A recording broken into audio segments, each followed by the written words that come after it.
Woo! Man. Oh, man. Man, do I have a video for y'all today. The Galaxy S10s don't come out until March 8th, but I got me one in today, the day of this recording. Picked it up about 5 or 6 hours ago at FedEx. This is mine. This is not a review unit sent to me. This is all mine. Galaxy S10e. And man, I couldn't be more thrilled. Let's quickly go over the box contents. Box, Galaxy S10e. 2 times memory because they include a cool 128 gig Class 3 micro SD card. Pretty cool. Here's the box. Got the AKG headphones. Yes, the S10 still rocking with the 3.5 millimeter headphone jack, USB Type-C cable, your OTG, your adaptive fast charging brick, and Samsung even includes a little case. It says Samsung. See if I can kind of zoom in on that a little bit there. There we go. I'm not crazy about the case. It's okay. I have a clear TPU gel case coming in tomorrow that I found on Amazon. Those are actually the cases I like. I like the grip on them, and they're very minimalistic. I can still show off the design of the phone, which I also like. The S10e did come with a screen protector pre-installed. It's a film, not tempered glass. The E is flat, and there is your pinhole for the selfie cam, and it is the flat model, which I prefer. The Edge is really why I have not gotten a Samsung flagship in a few years. I briefly had the S10, I briefly had the S7 flat, but the last Galaxy that I actually really personally used was the S6 flat. A few months later when the Galaxy S6 Edge Plus came out, which that year was just a Galaxy, I guess you would say a Galaxy Note 5 Edge, because the Galaxy S6 Edge Plus came out with the Note 5, and it was basically just the Note version of the, of the Edge. It was like a successor to the Note Edge the year before, which was just the Note 4 with where that one side curved, but not the other side. And of course, the S6 Edge Plus didn't have the pen, but I never used it anyway. But here it is, Galaxy S10e. We're gonna go back over the front here. I'll get back to that edgeless screen, or however you want to say it here. This is the pearl white. The E has the dual cameras, not the triple cameras, with your flash. Samsung logo, very minimalistic in the back. Very nice white. It's definitely a pearl. I don't know if you can see it. It's kind of got a few fingerprints on it here. Let me see if I can give it a wipe down with my one hand. Probably not that good at it there, but beautiful color, pearl white, and I mean you can see the pearl shimmers in the light. One thing, the Galaxy S10s, they all leaked out. They leaked out a couple months back. We knew every single thing about every single one. Frankly, the only thing people were stuck on was the exact name of this model right here. We didn't know if it was going to be called the Galaxy S10 Lite or Galaxy S10e. I don't see a reason in calling it the Lite. Spec-wise, it still has the Snapdragon 855. With what is it? The Adreno 640, if I'm not mistaken, graphics chip.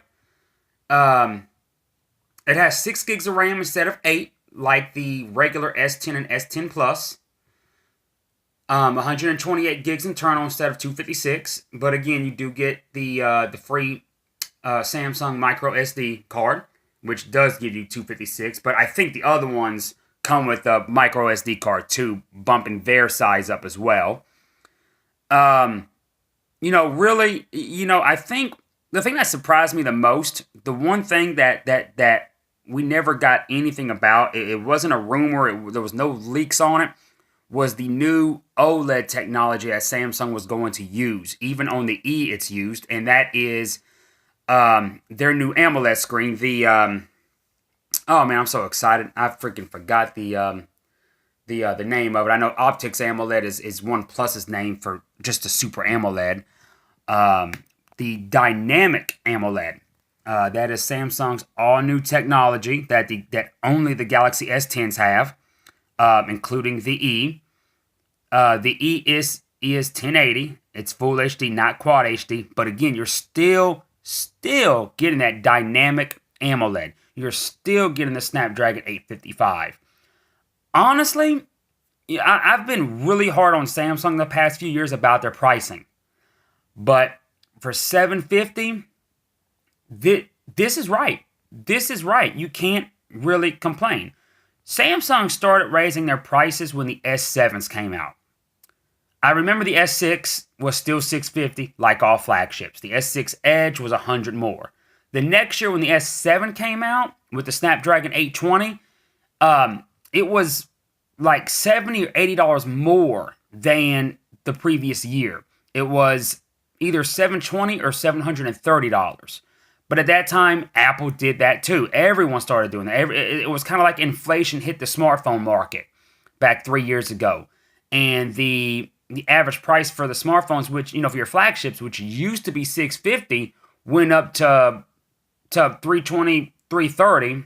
I mean, up three, listen to me. I don't know where that three even came from, but they went up from $650 to $720 or $730. And then the year after that, they were going up to $750. They just went ahead and said, forget it. Let's just make it a complete $100 inflation from the years past. Because, flagships were, the base model flagships were $650 for years.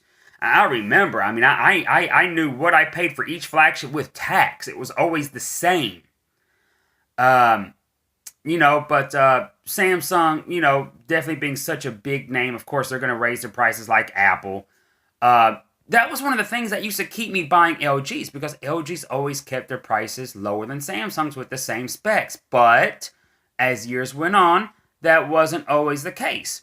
Phones like the G6 came out, which had lower specs than the next Galaxy S, but was the same price, and it just, LG just really just kind of priced themselves out. So did HTC. Even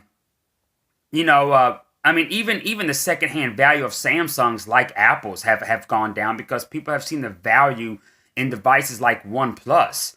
Even other cheaper brands that have been on my channel, like Digi, Blue, New Mobile. People are seeing the value, and they're not seeing a reason to buy flagships. But if you're going to buy one flagship, and you don't want to spend $1,000, it's not going to be the LG G8 either. It's going to be the Galaxy S10e. I'm sorry. It's phenomenal. I've been so impressed with it. I haven't been impressed with the Samsung phone in years.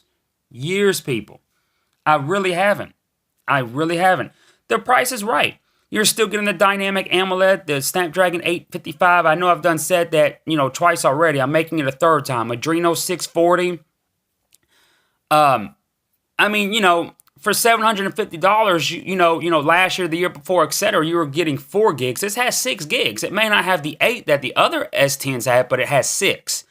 That's, being a Samsung with the Snapdragon 855, that's, that's a pretty good trade-off. If you're looking at, say, the OnePlus 6T McLaren Edition for $700 with a Snapdragon 845 and 10 gigs of RAM, I'd rather have 4 gigs less and get the Snapdragon 855 instead of, in place of the 845.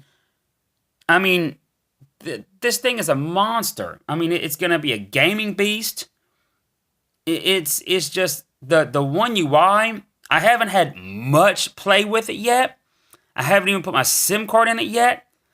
So I'm going to reserve my opinions for the One UI, but I have heard good things about it. So I am optimistic. That was another thing that kept me from buying Samsungs or staying with Samsungs. I couldn't stand their interfaces. I hated TouchWiz. I hated the Nature UX. And whatever the next one was after that, I mean, they've given names to them. It went from TouchWiz to Nature, back to TouchWiz, then it was something else, and now it's One UI. I've heard nothing but good things about the One UI. I know several people with the Galaxy S9, Galaxy S9 Plus, and the Galaxy Note 9 that have all gotten the One UI interface. Some have unlocked devices, some have AT&T and T-Mobile ones, and they've all raved about it. People I work with, colleagues of mine that I swap devices with and trade and sell and buy, barter, if you will, etc., etc. They've raved about the One UI. So, I may or may not make a separate video on it, but I'm not going to touch too much on it. Worst case, I'll throw Nova Launcher on it. I'm not crazy about third-party, interfaces, but I don't, and that's because, they take up more memory. And I'm not talking about internal storage. I'm talking about RAM. But, I mean, I'm sure this phone with 4 gigs of RAM would run fine. I mean, 6 gigs, I'm sure is more than enough. I mean, I never even needed the 10 that I raved about a couple months ago when I got the OnePlus 6T McLaren. I'm a big OnePlus fan. But from what I've heard, the OnePlus 7 will not have wireless charging. That's a rumor right now. From what I've heard, I have grown quite fond of wireless charging. The Blue Vivo 11 Plus even has wireless charging. The S10e right here has wireless charging and even has wireless power share like the Huawei Mate 20 Pro. Y'all may remember I had the Mate 20 on my channel, but not the Pro with the wireless charging and wireless power share. Even the E right here has wireless power share. It may not have the triple camera. It may not have the dual selfie camera, just the single lens, which I kind of like that look more anyway. It's just a very tiny pinhole. Well, I mean, and I'm sure if I had the S10 Plus and the regular S10 with the dual camera, whichever one has which in the front, I'm sure I would like that just as much because they are larger screens. But this has wireless charging and wireless power share as well, even though it's missing, 8 gigs of RAM instead of 6, and again, it doesn't have the triple camera, but the dual, and the single in the front. It's not curved. But you know what? Speaking about the curve, that's yet another reason why I have not liked Samsung devices. I was that first person that jumped on the Edge bandwagon, and I quickly hated it. Not because I dropped it and had to pay a fortune to fix it either. I did not drop it, thank God. I know people that did, and it was very costly. But it was just very awkward. Like, it was just a gimmick. It was for show. It was like a proof of concept. Now, I'm sure that proof of concept is what's leading the folding phone, revolution, like the Galaxy Fold, the Huawei Mate X, and those aren't even supposed to be as fragile as the Edge screen, which is great because it's using like a plastic technology, if you will, a POLED. And I'm sure that the Edge screens on these Samsungs and some of your Huawei devices is what led to that technology. I think that's kind of where Samsung was going at when they created the Edge screen a few years back. But I'm sorry, I will get a folding phone at some point. I mean, I'm not going to spend $2,000 for it. But as far as the Edge screens, I just can't get with it. That is not my thing. I do not like it. It's just a gimmick. But what's really nice is, for those of you that are used to the Edge interface that's on that's on the Samsungs with the Edge screens, this still has that Edge interface. If you it's right here. I don't know if I did it right here. I might be doing it wrong here. Sorry, I'm still trying to do it one-handed here. There it is. See, you still got. Let me kind of focus in here. You still got, the apps Edge. I don't know if it does it on the other side. Okay, no, it just goes to Bixby Home. Okay, we don't care about that. But, there you go. I mean, it still has the Edge capabilities. And, I mean, it is still pretty much edge to edge. It's just not a curved edge. Man, it's beautiful. It is beautiful. I mean, for $750, I mean, if there's a 6 gig base model OnePlus 7, even if it doesn't go up from last year, it's going to be what, $550. There's going to be a $200 difference. I'm sure you'll get a much bigger screen on that. It's probably going to be full HD. This is full HD. But that's going to be the old Samsung AMOLED technology. This is the dynamic AMOLED. I mean, I don't even see OnePlus getting the dynamic AMOLED for another year or two because I'm sure Samsung's going to keep an exclusivity on it for their own phones. I mean, I'd be really surprised if the next 2 years of iPhones, the OLED powered ones, get the dynamic technology. I mean, it's beautiful. I mean, pictures and videos do it no justice. You can tell a difference. I could put this beside not just other OLED screens, not just other phones with Samsung OLED screens, but other Samsungs with their own OLED screens, and you can see the difference. Even with 1080, the brightness is crazy. Brightness is crazy, bro. I couldn't even keep it on whenever I was, first shooting this video here. But there you go. I mean, look at that screen. Look at it. I mean, the whole screen is just, God, man, that thing is just beautiful. You do have your there's your headphone jack, your USB Type-C. There's your power key, and it's also your fingerprint sensor. Works extremely well. Facial recognition, from that tiny little pinhole, works amazingly. It even has a little loading bar that goes around it as it's checking your face. It never actually goes around it fully because it captures your face well before then. But let me see if I can capture it while I'm doing this video here. Don't know. Oh, okay. Okay, you can see it, though, because I didn't have my phone in the way. And let's see. There it goes. There it goes. And you saw the little loading ring going around the selfie cam because I had the phone I'm using to record this in the way, so it didn't capture me right away. So you got to see it load. That was great. I mean, it's awesome. It's awesome, man. I mean, I can't go over anything that you haven't already seen in other videos. I'm just super happy that I got this so early. Doesn't come out until March 8th. Man, I'm so excited. I can't show you all that. But yeah. I mean, I can't really be more excited for this thing. Like I said, it is the E. It's so compact. It's a 5.8-inch screen, and it. God, this thing feels so amazing in the hand. Man. And my Flossie Carter voice, ladies, you know the procedure. You know the procedure. This thing is, woo, oh, man. Man, that thing is, God. Man, that thing is sexy. God, I need a girlfriend. Man, I need one bad after this thing, man. God, dog. This, let me see something here. I forgot what I was trying to do. Just kind of want you to see how close to the edge the whole screen goes. I mean, your biggest portion of the bezel is right at the chin, and even that's ultra thin. I mean, it's there's just not much more I can really say. Just really want to give everyone a quick overview on this phone. Couldn't believe I got it so early. I didn't get it from Samsung or any of the carriers. Woo, man, I gotta put my hands back on this damn thing. God, man, I done got fingerprints all over it too. Yep, there's your headphone jack for those that love it. Your Type-C, I know I've already been through that. There's your SIM tray. You got your antenna lines going around the edge as well. But AKG headphones, Type-C cable, OTG, power brick. Case that comes with the phone, your micro USB, not micro USB, your micro SD card. Man, I hope y'all enjoyed this overview. I hope y'all did. I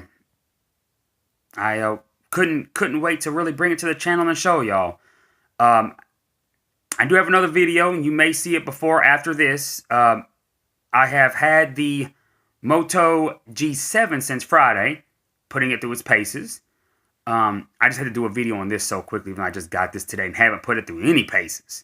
But the Moto G7, I will be having a video up shortly of. I've had it since Friday.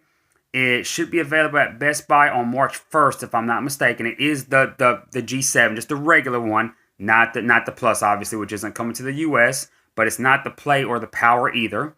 I'll be having that up shortly. Great phone. Great for the price. But like I said, if y'all got any questions or comments, hit me up. Hit me up. Like I said, I couldn't wait to bring this to y'all and show it off. I really hope y'all have enjoyed this. Peace.